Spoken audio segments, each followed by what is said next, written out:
조안에서 문안드립니다. 혹시 최근 공개된 JTBC 밀착 카메라 보도를 보셨나요? 매일 밤이 되면 대한민국의 유명 학원가 주변은 그야말로 교통 전쟁터로 변한다는 내용이었습니다. 5차선 도로 중 무려 3개, 때로는 4개씩 학원 버스와 학부모들의 차량이 그 차선을 완전히 점령해 버리는 비정상적인 풍경, 이것이 오늘날 우리가 마주한 대한민국의 그 교육의 씁쓸한 현 주소라는 내용이었습니다. 지자체의 암묵적인 방조, 그리고 무법천지가 된 도로 위에서 아이들은 위험하게 차선 사이를 위태롭게 건너며 셔틀버스에 몸을 싣습니다. 돈은 학원이 벌고 피해와 위험은 고스란히 아이들과 지역 주민이 떠안는 이 모순적인 상황은 단순한 교통 문제를 넘어 우리 사회의 깊은 병폐를 그대로 드러내고 있습니다. 원래 학원이라는 공간은 지식을 배우고 인격적으로 성장하는 학원, 즉 배울 학 집원이어야 합니다. 하지만 지금의 과열된 입시 제도와 무한 경쟁, 그리고 물질 만능주의 속에서 이 단어는 전혀 다른 서글픈 의미로 다가옵니다. 바로 학대할 학, 원망할 원, 학원입니다. 청소년기, 그리고 청소년보다 더 어린 아이들의 자유와 그리고 수면, 그리고 당연히 누려야 할 행복을 모두 저당 잡힌 채 밤 늦은 시간까지 좁은 강의실과 도로 위에 셔틀버스에 가두어두는 현실, 어른들의 조급함이 만든 합법적 학대가 일어나고 있는 것은 아닌지 모르겠습니다. 배움을 통해 행복해지는 것이 아니라 서로를 밟고 올라서야 하는 무한 경쟁 속에서 사회와 어른들, 그리고 친구들을 향한 원망과 원한만 쌓여가지는 않는지 모르겠습니다. 지금 현재 주입식 교육은 사실상 인간을 가장 성능이 떨어지는 컴퓨터로 만드는 과정과 다름없습니다. 챗GPT나 클로드 같은 생성형 AI가 전 세계의 지식을 몇 초 만에 요약하고 분석해내는 시대에 우리는 살고 있습니다. 교과서를 달달 외워 정답을 골라내는 기계적인 암기력으로 AI와 경쟁하겠다는 것은 포크레인 앞에서 삽질 장인이 되겠다며 밤새 훈련하는 것과 다름이 없는 무모함입니다. 미래에 진짜 필요한 것은 답을 맞히는 능력이 아니라 좋은 질문을 던지는 사고력과 AI의 답변을 진실인지 정말 비판적으로 검증할 수 있는 실력과 이해력입니다. 하지만 우리 아이들은 사회에 나가면 가장 먼저 AI에게 대체될 단순 암기 기술을 배우기 위해 밤마다 학원 버스에 몸을 싣고 있습니다. 기계와 경쟁하느라 정작 인간만의 무기인 창의성과 비판적 사유를 거세당하는 비극이 매일 밤 학원가에서 반복되는 셈입니다. 우리가 이 시스템의 폐해를 뼈저리게 알면서도 바꾸지 못하는 저변에는 뿌리 깊은 사회적 불신이 자리 잡고 있습니다. 사고력과 이해력을 평가하려면 논술이나 토론 같은, 즉 정성평가로 전환해야 하지만 우리 사회는 늘 누군가의 주관이나 부모의 배경이 작용한 것이 아니냐라는 의심을 거두지 못합니다. 그래서 결국 한 줄로 깔끔하게 석차를 매길 수 있고 누구도 이의를 제기하기 힘든 오지선다형 객관식 시험, 수능이 가장 비인간적이면서도 역설적으로 가장 편리하고 공정해 보이는 덫이 되어 모두의 발목을 잡고 있습니다. 학생의 잠재력을 키우는 교육이 아닌 상위권 대학에 보낼 사람만 잘라내는 필터링 시스템에서 아이들의 청춘과 행복을 갈아 넣고 있는지 모르겠습니다. 다행히 교육계에서도 이 거대한 모순을 깨닫고 변화를 도모하고 있다고 합니다. 최근 서울시 교육청에서는 인구 절벽과 AI 혁명에 대응하기 위해 2040년까지 수능을 완전히 폐지하고 구조를 서술형, 논술형 평가 체제로 전환하겠다라는 그러한 중장기 로드맵을 발표하기도 했습니다.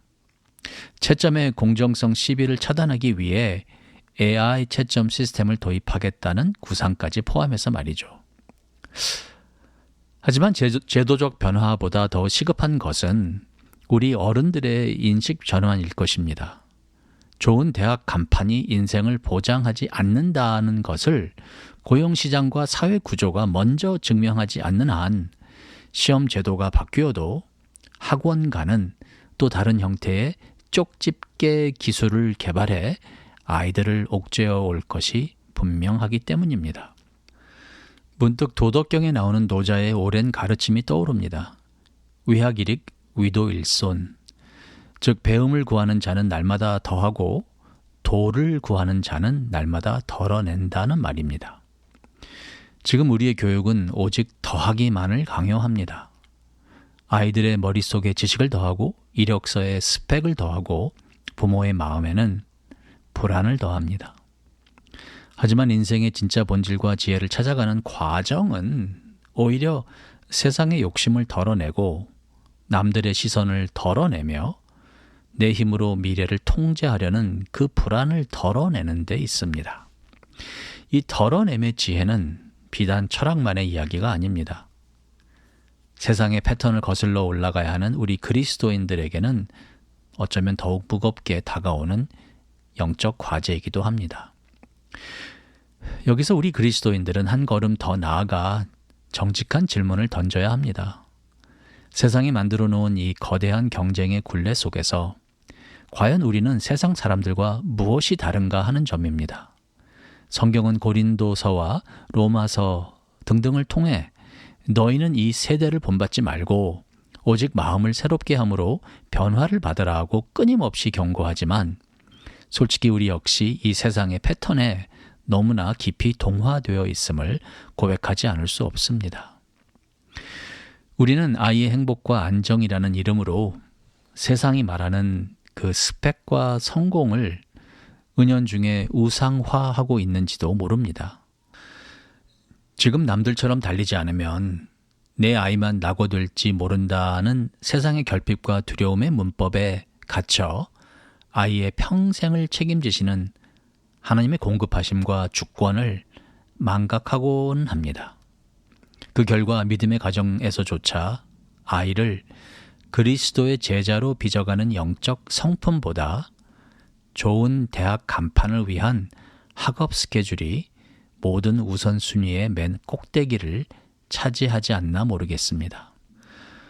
하나님이 선물로 주신 안식일의 평안, 가족 간의 깊은 대화, 그리고 신앙 공동체 안에서의 성장이 끝없는 학원 보충 수업에 밀려날 때 우리는 입술로는 은혜를 말하지만 삶으로는 내 아이의 미래는 오직 우리의 노력과 경쟁력에 달려있다는 세상의 무자비한 논리를 아이들의 영혼에 주입하고 있는 셈입니다. 우리가 정말 경종을 울려야 할 지점은 바로 여기입니다.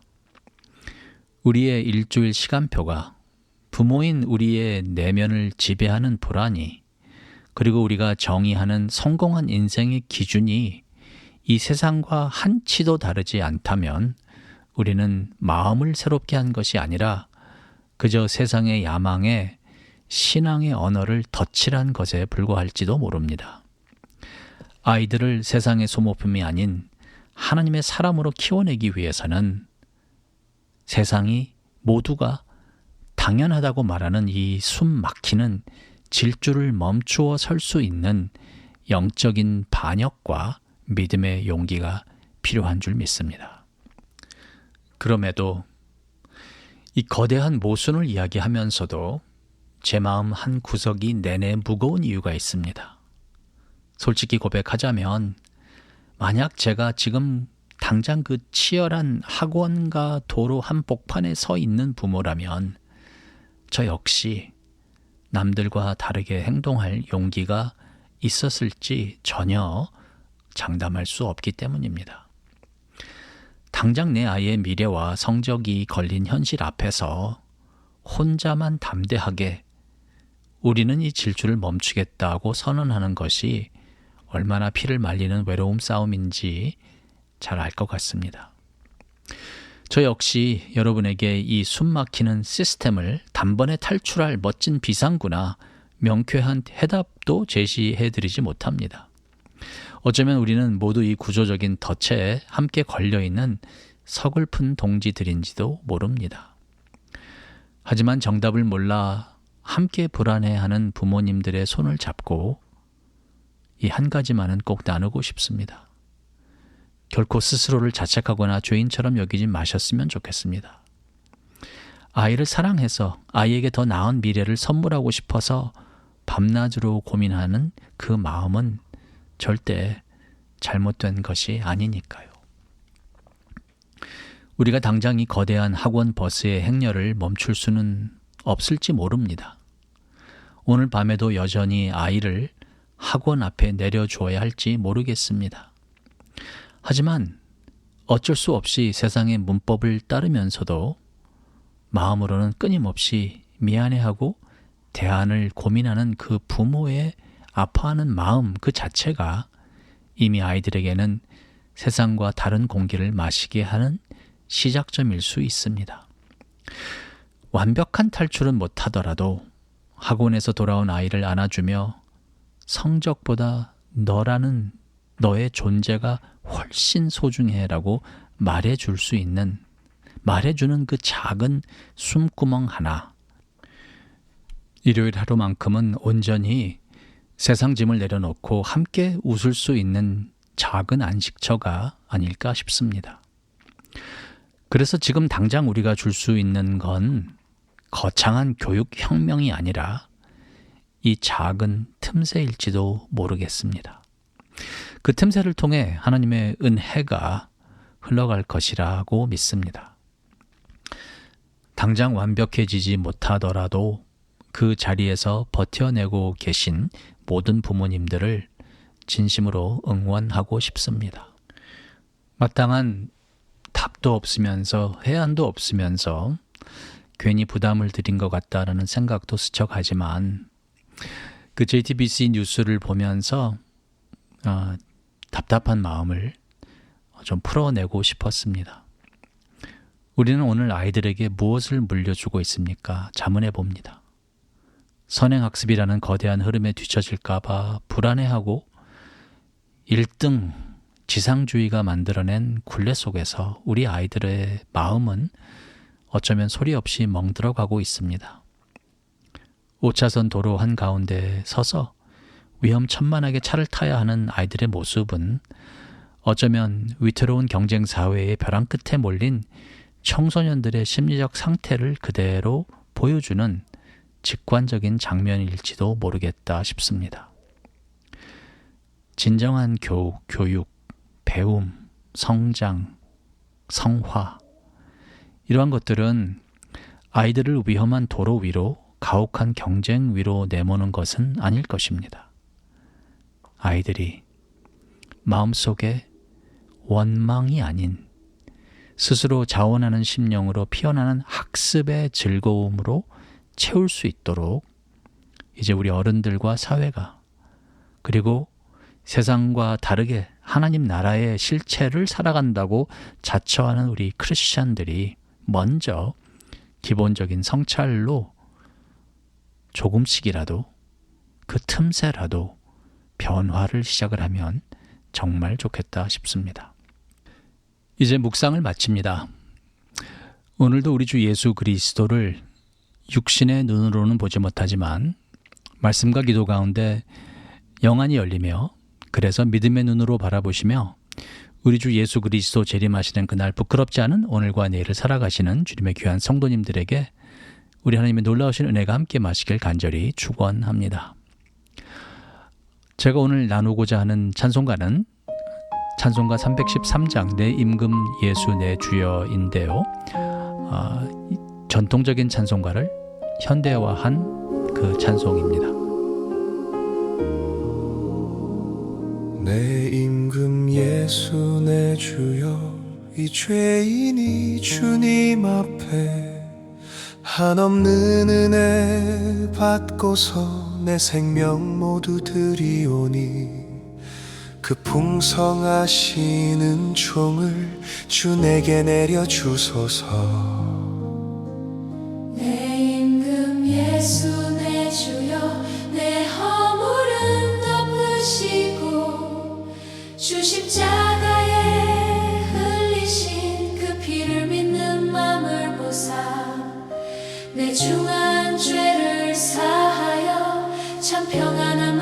주소서.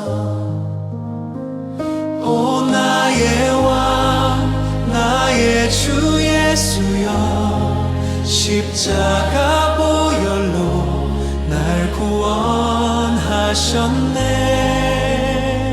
그 한없는 은혜와 풍성한 사랑 내 평생 기쁨으로 주만 예배하리라.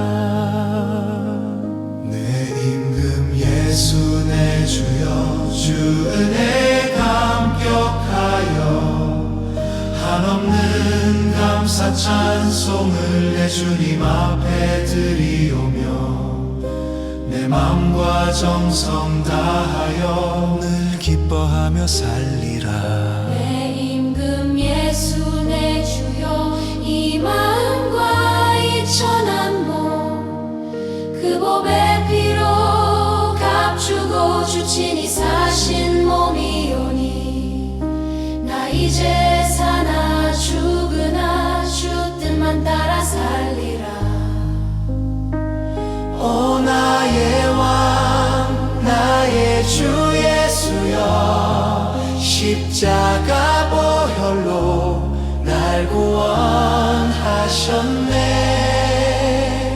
그 한없는 은혜와 풍성한 사랑 내 평생 기쁨으로 주만 예배하리라. 값으로 살 수 없는 그 보배로운 피 나를 친히 사신 주님의 몸이니 이제 사나 죽으나 오직 주의 뜻대로 내 삶을 온전히 이끄소서. 오 나의 왕 나의 주 예수여 십자가 보혈로 날 구원하셨네. 그 한없는 은혜와 풍성한 사랑 내 평생 기쁨으로 주만 예배하리라. 나 이제 사나 죽으나 주 뜻만 따라 살리라. 내 임금 예수 내 주여